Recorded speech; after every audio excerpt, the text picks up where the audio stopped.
Hey, how's it going? Great, this is Steve Jewin for MMA Mania. How are you today? I'm good. Just hanging out. How's it going? It's going well. I'm having a great Friday. I just got back from the gym a little bit ago, and now I'm ready to do this interview. So first, I want to say Awesome. congratulations on winning the Featherweight title last year. I recapped that match live for MMA Mania, and you pretty much took Rick Glenn apart that entire match. Yeah, it was awesome. It was a great fight for my improvements. For the whole pretty much year before that when I lost my last shot at the featherweight title on my short notice fight against Georgie. But it was awesome. It was a great way to cap off 2014 with two good wins and a gold strap on top of it. So it was awesome. I also thought it was a great way to cap off the year for Team Alpha Male with two world titles in the camp. You know, you got TJ Dillashaw beating Renan Barão and then you beating Rick Glenn. It's like, could Team Alpha Male have had a better year than that? Yeah, it was awesome, man. The only thing better would have been if Chad would have beat Aldo. That would have been awesome 2014. Yeah, that would have been the trifecta. But, it looks like it's going to come around again at some point. I'm sure he's going to get another crack at that belt. Oh, for sure. I think depending on what happens with this next title fight with Aldo and McGregor, I think Chad will be in there pretty quick. Yeah, he's got the dominant record that suggests he's next in line for whoever wins that title. Although McGregor certainly thinks he's beating Aldo. He's full of bluster and confidence about that right now. Yeah, I mean that'd be better for us because I think we'd be closer to a title shot than if Aldo wins. Probably so, but hey, we're going to focus on your title right now because you're defending it, the Polish Hammer, Chris Horodecki. So, how do you feel about him as an opponent on June 5th? I think it's a great fight for me. It's just a great chance for me to be able to go out there and show more improvements from even the last fight. And he's a veteran in the sport and he's been around for a long time, so he's got a lot of fights under his belt, so that's another thing that's great for me also. Coming out of this fight, there's nothing but positives on my end of it, so I'm excited to get in there on June 5th and show everybody what I've been working on since my last fight. I think it's a little deceptive sometimes when people look at records, and I've talked to other fighters about this, because on paper it looks like he has 3 times as much experience, but in terms of working with Team Alpha Male, you might have 3 times as much in the gym experience rolling with those guys. Yeah, I mean, when it comes down to experience, it's always, in the cage experience, it is what it is, but it's also, I mean, how many times, was he in those fights? How many times in his whole life was he in a situation where he had to fight it out and figure out a situation or win a match? And I've been competing my whole life since I was 5 years old. So just because it's, in cage experience in competition, that's one thing. But, I've been competing since I was 5 years old. So I have, 23 years of experience.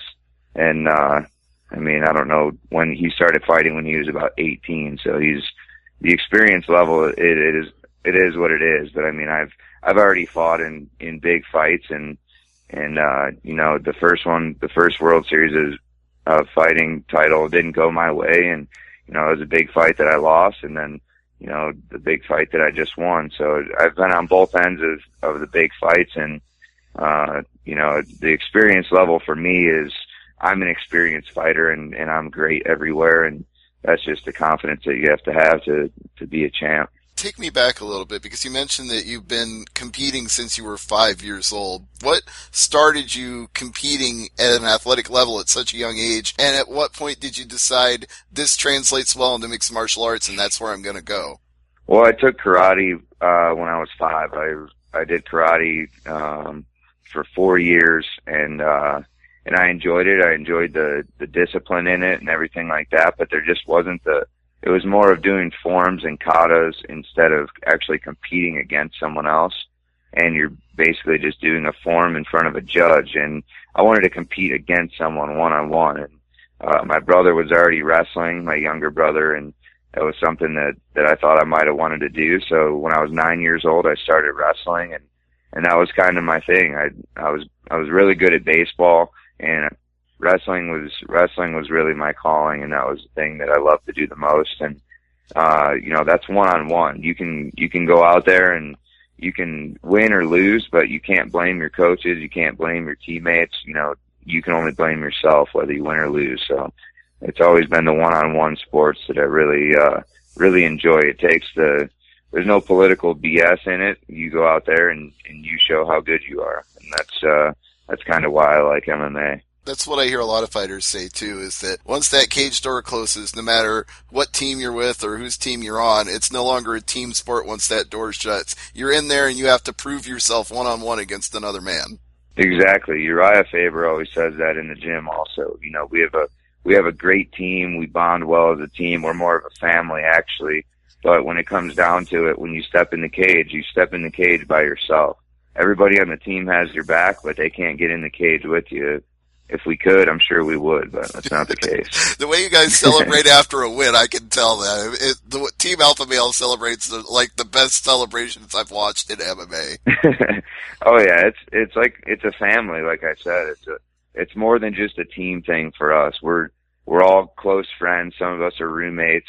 We've been through the ups and downs with each other. So when we see somebody, especially when TJ beat Barral, every single round we were all in the front row watching at MGM, and that was, we knew he was capable of doing it, but being able to see him go out and do exactly what he wanted to do and for it to work and everything go our way, it was we couldn't have celebrated enough on that day. I have to tell you, I was watching it at home on pay-per-view, and even I was standing up in front of my TV, jumping up and down like, oh my God, this is really happening right now. Because, I think the odds were like 1,000 to 1 going into that fight. Oh, the odds were crazy. It was definitely insane, but it was definitely, for us, we all had the confidence that TJ could do it, and we knew he'd be the guy to do it. But to actually see it happen is one thing. When you're in there and you're watching each round, when he dropped Barral in the first round, we were like, holy shit, this is really happening. And, the second round, the third round, the fourth round, and then the fifth round, he just dismantled him, and Barral had no clue where he was. That's how you take out the champ if you're going to do it. That was awesome. Yeah, it's so exciting when a fight happens like that. But you talked about the highs and the lows, and I'm sure that right now there's a little bit of mixed emotions right now following the Faber-Edgar fight, because that was so close every single round, and it still didn't turn out Faber's way. How's everybody holding up after that? I think everyone's good. I think, we all knew the fight could have gone either way, and it was a big fight, and it was, for either guy, I think they wanted to perform a little better than they did. So, that's one of those fights where it's such a hyped up fight and such a big fight to begin with. It's hard to perform the way people expect it to be. And I think they both kind of realized that afterwards. But you have two great guys going at it, and they both are the top of their game. And they're both, they've been around, for so long, and they both built a sport, and they're both tough guys. You can't really expect, both of them could have gone out there and been reckless, but when there's that much riding on the line just with your legacy and stuff like that, it's kind of hard to put it all out there. But, we're proud of Faber, and, every round Edgar just did a little more to win, whether it was a takedown or more strikes landed. He did just enough to win each of those rounds, and Faber wasn't able to get it done. But it was a cool fight to watch. I'm sure people wanted to see it knockdown, drag out brawl, but sometimes the strategy and matchups just don't match up the way people see it. No, I thoroughly enjoyed it. It was a highly technical fight, and I've had to explain several times what you just said. I've had to tell people, don't look at that scorecard and think it was a blowout, because every one of those 10-9s was a razor-close 10-9. One thing went different. Yeah. One thing goes different for Faber in any one of those rounds. He'd won those rounds. Yeah, there's no doubt about that. It comes down to, like I was just saying in the interview a little bit ago, it's, fractions of an inch are, what can cause you to get knocked out or cause you to knock the other guy out or, give up a takedown or get a takedown. There's so many little things in MMA that go your way or go the other guy's way to help the win come into play. But that's why it's fun to watch. It's a human chess match. I think the match with Horodecki is probably going to end up being exactly the same way because, as you talked about, you've got a lot of experience, he's got a lot of experience. You're both going to go out there looking for those little fractions of an inch that make a difference. Yeah, excited about this fight. It's a great fight for me for my first title defense, so I'm definitely excited for that. And I've been training hard, so hopefully he's been doing the same. How's the weight right now? I know it's a couple weeks away and you still got plenty of time, but where are you at right now? I'm usually waking up around 162. Some days I'll be around 161 or 163, depending on, what day of the week it is or what training I have. But at this point, I eat to feel good for my workouts, so I don't really watch my weight too much, except, I don't let it get out of control, obviously. But right, no pints of ice cream or cheesy tacos or anything like that, right? Yeah, exactly. I wish I was able to do whatever with my weight, but I feel like I'm on the bigger end as far as having trouble getting to 45, and it's really for me it's really something I have to do correctly every time to get my weight down all the way there, and so I'm right on track, and every time, you can't really step on the scale and always, be like, oh man, I'm heavy today or light today. Cause, when you're drinking a gallon a day of water and your weight's going to fluctuate a little bit here and there. So we don't really take it too seriously until like, a week and a half out. So I'm right on point for where I need to be. And I'm still eating good though. I mean, I'm able to go out and have a big meal and have good food and still kind of, eat the good things that I want to eat, but I just have to, portion it a little differently and make sure throughout the day I'm getting good nutrients in also. And if I'm not, then I can have a big meal at night, but I try and do everything correctly. And of course, you can always hit the treadmill for a little extra cardio if you need to work off a few calories here and there. Yeah, exactly. The treadmill's always there in case you get out of control. Now, maybe you can explain something to me because I'm not a fighter, obviously. You can explain this better to me because I want to figure it out. What happened was there was an incident where a guy was getting ready for his fight and he had a seizure, and after he recovered from it, they took him to the hospital, they brought him back. He said he was water loading, trying to get his weight down. Now, what exactly, when he says water loading, what does that really imply? What's going on there? Water loading is where you drink water. I don't know. I heard that something happened on there, but I didn't see that episode. Water loading is where you basically, depending on what weight you are, what size you are, you drink like 2 gallons of water or 3 gallons of water. I don't know how excessive he was with that. To be able to have a seizure, but water loading is basically just, drinking enough to where your body is basically where you're peeing it out and it's just flushing through your system, and you're loading the water to be able to pull it up either in a bathtub or in a sauna suit where the water is just going to start falling off of your body basically. Because once you get your body flushing, it continues to flush until you basically get down as low as you need to get. And then you just keep the weight there until the weigh-in that day. So usually you water load all week of the fight, and then the night before and the day of weigh-in is when you do the cut. So basically you're just preparing your body to like suck out the water by putting extra in. So it's once that starts pulling out, it keeps pulling out even beyond what you put in to begin with. Exactly. It's like if you siphon something, you're just, you're getting that pressure and that pump to start working, and then it just does it on its own pretty much once you get your sweat going, once you start doing that big cut. Although sometimes we've also seen guys that may have been water loading, they may have not, but then they try to get that last little bit off in the sauna and something goes awry. We saw it with Mike Rickman in his Bellator fight. He got down to 139. He was supposed to hit bantamweight, and he said that his exact words were he dried up in the sauna, which sounds like a contradiction really because you're sweating, but you dry up. Yeah, I think it also has to do a lot with, when you're water loading, you got to make sure the week of that your salt and sodium intake is very low, for the last couple of days at least. But also, people don't realize we had a guy named George Lockhart come in. He works with Frankie Edgar. He works with Clay Guido. He works with a lot of the veteran fighters actually on their weight cuts and their diets.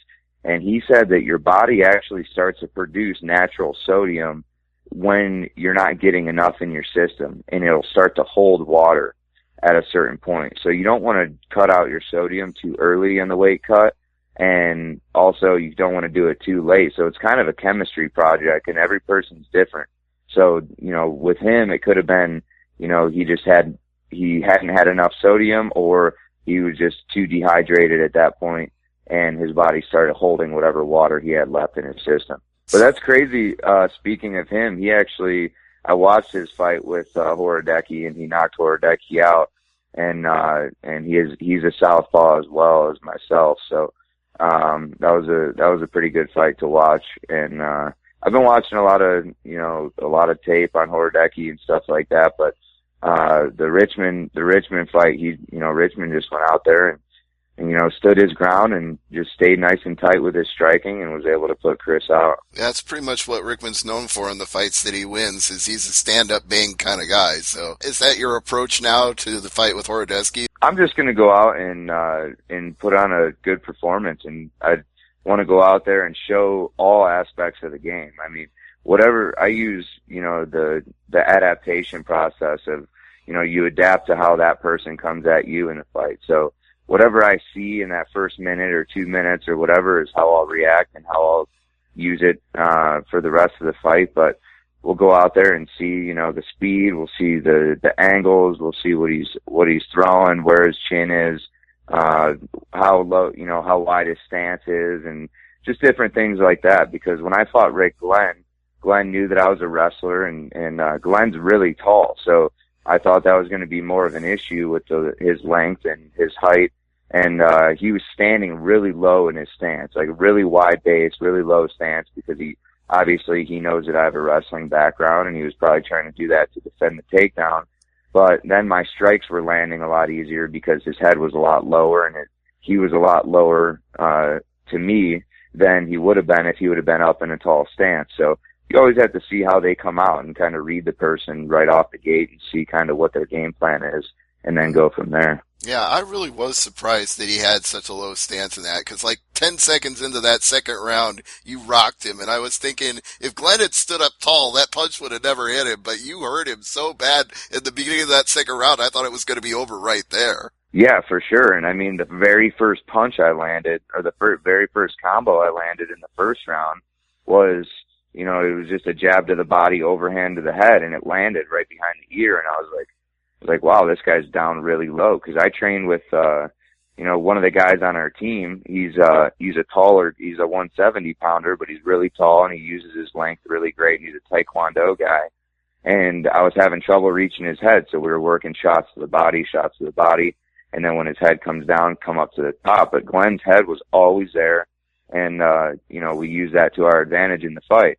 But we trained for him to stand tall also. So either way it would have gone, I was ready for it. But it just, I guess that's why you train for everything, because you never know what's going to happen in there. Of course, when you get him to the ground, at some point, height doesn't matter, because once you get that back, and this is what Team Alpha Male is known for so well, you get a hold of that neck, you get a rear naked choke, you get a guillotine choke, guys tap out every time to that. It's like the trademark of Team Alpha Male, and you proved that in the third round of that fight. Yeah, and that was the crazy thing about it too, is I knew he was tough, and I knew he was a guy that didn't tap. But when you get around somebody's neck and prevent him from breathing, it's a totally different story. I mean, I watched one of Glenn's fights where the guy had an omoplata and had one hand around the neck, and Glenn fought out of it, and he ended up beating the guy in the later round. And I was like, I knew he was tough, and I knew it wasn't going to be easy, but you just gotta, you gotta go in there and chop him down one swing at a time. And then, the big trio finally come down after however many swings it takes. But, it was an awesome transition into that rear naked choke, and, to be able to finish it with one hand was even better. But I do that in practice a lot, and kind of sneak that one hand back there so they can't fight the grip, and let them fight the free hand, and then it's over. I won't lie, I wouldn't mind if that happened with Horodecki too. That'd be a fun finish to the fight. But it'd be awesome. I'd like to do one, something exciting, something a little different from a rear naked. But we'll see how it goes on our feet, though. My striking is really, really improved every fight, and I'm excited to go in there and see what happens in the first little bit of the round. I always know I have my ground game. And, I know he's a veteran, and he's been around for a long time too on the ground. So he kind of knows the defenses of everything and knows his stuff. But when you're in the heat of battle, everything changes. There just seems to be something about a team alpha male fight that no matter how veteran the guy is they're going up against, it's wraps once you get around the neck. What is it about team alpha male that the guillotines and the rear naked chokes and the submissions are just so much tighter than everybody else? I think it comes a lot from our wrestling backgrounds because we already have that grappling sixth sense with us, and then just learning, Faber's choke series and a lot of the different drills that we teach. It's just something that comes with it. You learn one of those things where it's like, if you get this, you're not letting go until either your arm falls off or the guy taps. So it's just that's one of the things that we drill and drill. So a lot of us just have it, and when you get it, you have it, and you're not going to let go until the guy's out or he taps. And I think that's also the difference with a lot of other teams is they'll be told if you don't have it, let it go and don't burn out your arms. But that doesn't seem to ever happen in an alpha male fight. It's like you get it, you keep getting it, and you get the tap. Yeah, exactly. I mean, unless it's too loose to the point where you don't have it. But most of the time, you set it up correctly to the point where you have it and you have everything just the way you want it to be able to get the finish.